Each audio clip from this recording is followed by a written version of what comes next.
ఓం శ్రీ సాయిరామ్. పోతన భాగవతము ద్వితీయ స్కందముని పద్యాలు తెలుసుకుందాం. సాయిరామ్. ముందుగా 130వ పద్యం. క్రోధము క్రోధము తమ తపములకును బాధకము అగుటన్ ఎరిగి దివ్య భామలన్ పైన అమేధాత్మకులు ఒక ఇంతయు క్రోధము తేరైరి సత్వగుణయుతులగుటన్. క్రోధమున్ కోపమును తమ యొక్క తపములున్ తపస్సులకు బాధకము నష్టపరుచున్నది అగుట ఎరిగి తెలిసి దివిజ దేవ భామలన్ రమణుల పైనన్ మీద మేధ ఆ ప్రజ్ఞాయుత ఆత్మకులు స్వభావము గలవారు ఒక ఇంత కూడా అనగా కొంచెం కూడా క్రోధమున్ కోపమును తేరైరి తెచ్చుకొనలేదు. సాత్విక గుణములు యుతులు కలవారు అగుట చేత. భావము: తమ తపస్సులకు కోపం నష్టదాయకమని తెలిసిన సత్వ సంపన్నులు బుద్ధిమంతులు అయిన నరనారాయణులు సురసుందరులపై ఏమాత్రం కోపం చూపలేదు. తర్వాత 131వ పద్యం. నారాయణుడప్పుడు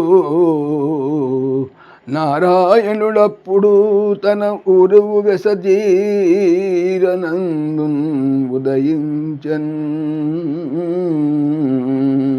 పెంపారగం ఊర్వశీ ముఖ నారీ జనకోటి దివ్యజనారులు మెచ్చన్.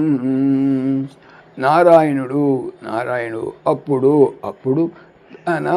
తన ఊరువున్ తోడను పెసన్ వేగముగా చీరగన్ గిరగా లేదా గోగగా అందువలన ఉదయించన్ పుట్టెను.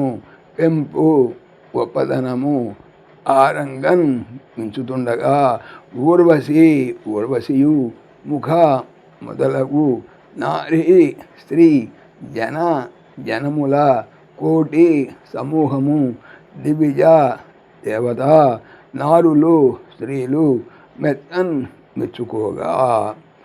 భావము: అప్పుడు నారాయణుడు తన ఊరు భాగాన్ని గుడితో వేగంగా గీరాడు. అతని తొడలో నుండి అమరాంగనలు అచెరువొందేలా ఊర్వశి మొదలైన అప్సరస స్త్రీ సమూహం ఉద్భవించింది. సాయిరామ్. ఓం దాశరథాయ విద్మహే సీతావల్లభాయ ధీమహి తన్న రామ ప్రచోదయాత్. సర్వం శ్రీ రామార్పణమస్తు. జై శ్రీరామ్.